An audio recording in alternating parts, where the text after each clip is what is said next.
1 out of every 3 adults on this planet is dealing with constipation, and I'm not talking about a fleeting bout here and there. I'm talking about chronic, persistent, ongoing constipation that becomes a way of life. And what should genuinely concern you is this: 90% of these individuals walk into their local pharmacy, pick up some product off the shelf, and walk out with something that is quietly, steadily destroying the very organ they're desperately trying to heal. They hand over their money for the privilege of inflicting permanent, lasting harm on their own large intestine. Over the past 15 years, I have sat in exam rooms and watched this tragedy unfold again and again, and I have reached a point where I can no longer remain silent about it. Make sure you're subscribed to Dr. Waterling and please hit that like button. We're working hard to reach 1,000 subscribers, and I truly need your support to get us over that line. Here is the uncomfortable reality that no one is going to hand you during your next office visit. The healthcare system as it currently operates does not profit when you get better. It profits when you keep coming back. My mission is to change that dynamic for you. Let's begin with the very first step most people take, which also happens to be the step that inflicts the greatest long-term harm. When your digestive system stalls and your gut stops moving as it should, your natural instinct is to head straight for the drugstore. And the very first item that catches your eye on that shelf is almost always a preparation made from senna leaves. It might have a different brand name, but the underlying formula remains exactly the same. It's available without a prescription, it's inexpensive, and the packaging prominently features the word plant-based, which gives it an aura of safety and harmlessness. That sense of security is precisely the trap. That innocent-sounding natural label is doing a tremendous amount of work to conceal a deeply destructive mechanism. Senna leaves contain compounds known as anthraquinone glycosides, or anthroglycosides for short. These are chemical agents that, once they travel down to your large intestine, are converted into their active form and proceed to aggressively irritate the nerve receptors embedded in the wall of your colon. The colon responds with a violent, forceful spasm that abruptly expels its contents. You feel a wave of relief. You conclude that the product has worked perfectly. But now, allow me to walk you through exactly what transpires in the aftermath. Your gastrointestinal tract is equipped with its own independent nervous system, the enteric nervous system, and it functions in much the same way as any other nervous system in your body. It adapts to repeated stimuli. When you bombard it with the same irritating signal over and over, it gradually stops responding. The nerve receptors effectively burn out, their sensitivity plummets. The nerve fibers that course through the colon wall begin to thin and degenerate over time. This is not some vague theoretical concept. These are measurable, visible structural alterations that can be documented and observed. Under a microscope, these changes are plainly evident. This condition has a formal clinical designation, cathartic colon, which is also referred to as melanosis coli. The term melanosis indicates that the wall of your colon physically darkens in color, turning brown and sometimes even approaching black, because the cells lining the colon are dying off in large numbers and depositing pigment as they undergo cell death. A gastroenterologist performing a colonoscopy on a patient who has been using senna chronically will observe a colon that resembles a dark, scorched pipe. Those structural changes are permanent and irreversible. That colon will never return to its original healthy state. Let me paint a picture of what this progression looks like in an actual patient over time. In week 1, a single senna tablet works just fine. By week 3, it takes 2 tablets to achieve the same effect. By week 6, 3 tablets are necessary. By month 3, nothing works at all without senna. The bowel has completely lost its intrinsic ability to move on its own. The patient walked in with occasional constipation and walked out with a permanent chemical dependency on a laxative, along with irreversible damage to a vital organ. This is not an incidental side effect. This is the predictable, well-documented, inevitable outcome of regular Senna use. I never, and I mean absolutely never, recommend Senna-based laxatives to anyone. Not once, not as a temporary fix, not in an emergency situation. There is no clinical circumstance in which destroying the nerve supply of your bowels constitutes the appropriate course of action. So now, let's pivot to what genuinely works. And by works, I don't just mean something that empties you out once and leaves you feeling temporarily better. I mean something that restores real, lasting physiological function to your digestive tract. What we require is an approach that accomplishes four critical objectives simultaneously. It gently stimulates peristalsis, it coats and protects the delicate lining of your gut, it feeds the beneficial bacteria that reside in your colon, and it provides direct energy to the cells of the intestinal wall itself. Peristalsis, for those who may not be familiar, is the wave-like muscular contraction that propels food through your digestive tract from your stomach all the way to the exit. When those waves slow down or lose their coordination, constipation is the inevitable result. It's really that straightforward. The solution I'm about to describe is flaxseed, specifically 2 tablespoons of whole flax seeds. And before you tune out because you've encountered this recommendation before, please stay with me because the way most people use flaxseed is fundamentally incorrect, and using it the wrong way will deprive you of nearly all its benefits. Flaxseed contains protein, fat, carbohydrates, and 2 distinct categories of fiber. Soluble fiber is the type that, upon contact with water, transforms into a gel, a thick, viscous, mucus-like substance. That gel is the active therapeutic agent in this protocol. Insoluble fiber, on the other hand, does not dissolve. It physically contacts the wall of the colon, delivering a gentle mechanical massage that triggers muscle contractions. Working together, these 2 fibers create a slow, steady, physiologically normal movement of intestinal contents. No spasms, no violent reactions, no nerve destruction, just normal, healthy motility. That's the medical term for how effectively and regularly your gut moves. But here is where most people make their critical error. They consume the seeds in their dry state. Dry flax seeds are hard, poorly digested, and can actually scratch the mucosal lining, the soft, delicate inner surface of your gastrointestinal tract. You absolutely must soak them. Here is the precise protocol to follow. Take 2 tablespoons of whole flax seeds and cover them generously with room temperature water. Allow them to soak overnight for a minimum of 8 to 10 hours. If you plan to soak them for longer than 24 hours, place the bowl in the refrigerator. At room temperature, beyond that 24-hour window, the seeds will begin to ferment, and instead of healing your gut, you will end up irritating it. What occurs during the soaking process is this.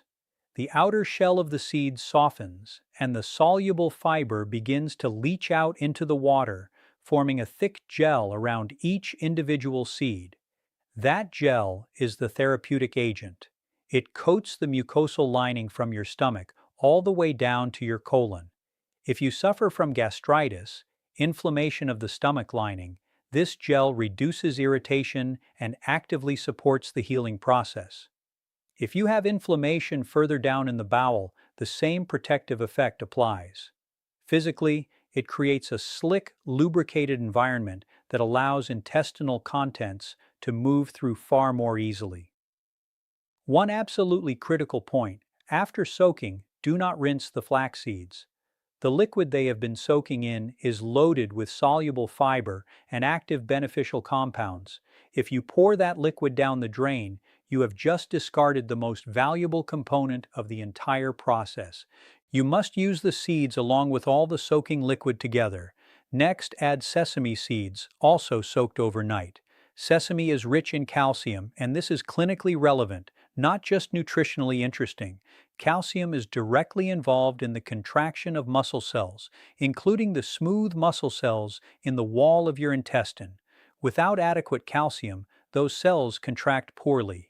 Sesame also provides zinc, vitamin E, and polyunsaturated fatty acids, all of which support the structural integrity of the intestinal lining. Unlike flaxseed, sesame seeds can be rinsed through a fine strainer after soaking, just to remove any surface debris. Now take the soaked flax seeds along with all their soaking liquid and the rinsed sesame seeds and place them into a blender. Now you begin adding the remaining ingredients. Here is what goes in and the exact physiological reason for each one. Berries, any kind will do. Blueberries, raspberries, strawberries, black currants.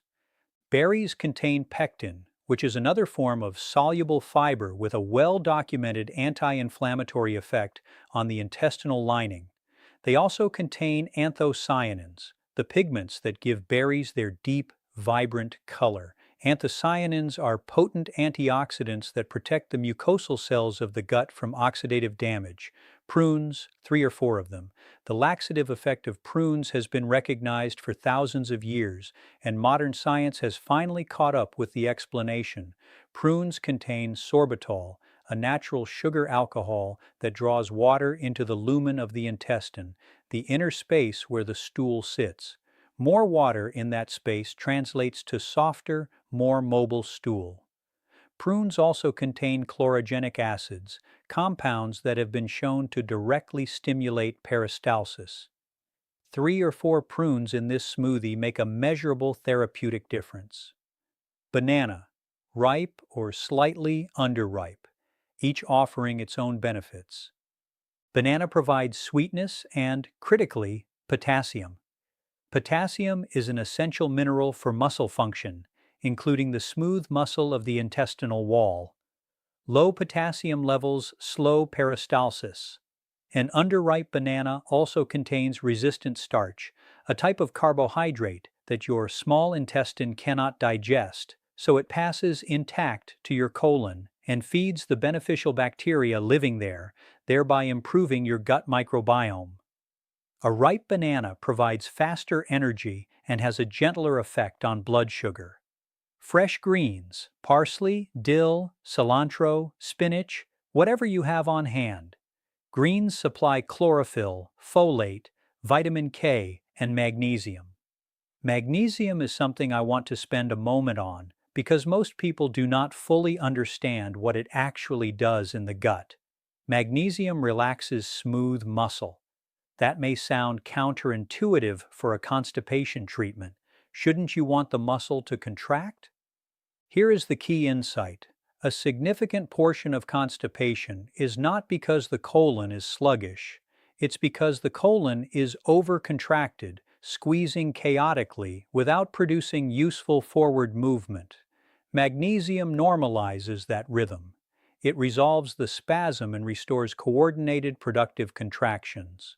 On top of that, magnesium draws water osmotically into the intestinal lumen, softening the stool from the inside. Spices. Turmeric first. Turmeric contains curcumin, one of the most extensively studied natural anti-inflammatory compounds in existence. Over 3,000 peer-reviewed scientific publications have examined curcumin's effects on the gastrointestinal tract. The findings are remarkably consistent. Curcumin reduces mucosal inflammation, relieves intestinal spasm, and improves bile flow. Bile is the digestive fluid produced by your liver and stored in your gallbladder. Bile directly stimulates intestinal motility. More bile flow means better peristalsis. Cinnamon improves insulin sensitivity at the cellular level, reduces bloating, and has a mild antispasmodic effect. Cardamom has been used for digestive disorders across multiple traditional medical systems, and modern research supports its benefits. It relieves nausea, stimulates the secretion of digestive enzymes, and reduces intestinal cramping. If you do not have flaxseed on hand, chia seeds are a valid substitute. The mechanism is similar. When soaked, chia seeds form a dense gel. They are rich in omega-3 fatty acids and soluble fiber. Chia soaks faster. About 30 minutes is sufficient. Once everything is in the blender, add a small amount of hot water. This step is not optional, it is physiological. Cold food and cold liquids slow the movement of the gastrointestinal tract. This is a direct effect of temperature on smooth muscle function. Warm food accelerates it. You want the finished smoothie to be warm, not cold. Blend everything until smooth. Then, at the very end, add 1 to 2 tablespoons of cold-pressed vegetable oil. Oil serves two functions here. It lubricates the intestinal wall from the inside, reducing resistance to the movement of stool, and it dramatically improves the absorption of fat-soluble vitamins A, D, E, and K from the greens and berries. Without fat present in the same meal, these vitamins are not absorbed. They pass through unused. Now, I need to address something about the packaged fiber products sold in pharmacies and supermarkets, the ones in bags labeled as fiber supplements or wheat bran for constipation. Here is what those products actually are: dry, hard particles that have not been soaked and have not formed a gel. Dry bran does not have the protective mucilage that soaked flaxseed produces. It is abrasive. And in a colon that is already moving slowly with insufficient water content, dry fiber particles do not slide through. They adhere to the intestinal wall. They can sit there for an extended period. Instead of stimulating peristalsis, they create additional resistance and slow things down further. The effect is directly opposite to what the packaging promises. Soaked whole seeds only, no dry powders from a bag. When should you take this smoothie? In the morning, after you have already had some water. And I want to talk about water next, because without it, everything else I have described works at only half its potential capacity. Constipation and dehydration are almost always the same story, presenting in different forms. Here is the mechanism. As food moves through your large intestine, the colon actively absorbs water from the contents. That is a normal physiological process. But when you are chronically underhydrated, your body shifts into conservation mode. The colon pulls even more water than usual from the intestinal contents, leaving behind something dry, dense, and immobile. The stool physically adheres to the intestinal wall. That is the mechanism of dehydration-driven constipation, and it is extremely common. The fix starts the moment you wake up. Before coffee, before food, before anything else, you drink half a liter of warm water slowly, not in one rapid gulp. Your stomach and intestine need time to receive it. Warm water activates the gastrocolic reflex. That is an involuntary reflex, meaning it happens automatically without conscious thought, where the filling of the stomach sends a nerve signal to the large intestine to begin strong peristaltic contractions and prepare for evacuation. This is why many people feel the urge to use the bathroom shortly after their morning coffee. It is not the caffeine, it is the warm liquid triggering the gastrocolic reflex. We use exactly the same mechanism, just without the caffeine and the gastric acid stimulation that coffee causes. Let's talk about mineral water, because not all mineral water does the same thing. The key variable is total dissolved mineral content, also called mineralization. To have a real therapeutic effect on constipation, water needs a mineralization of at least 4 grams per liter. Waters in that range are classified as medicinal or medicinal table waters.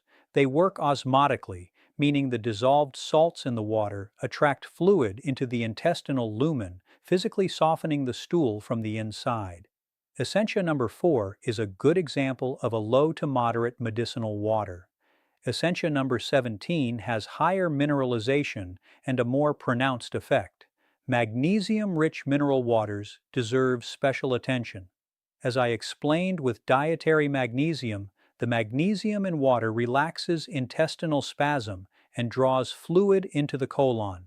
Both mechanisms work simultaneously. If you can find a high magnesium mineral water at your local store, look for it specifically.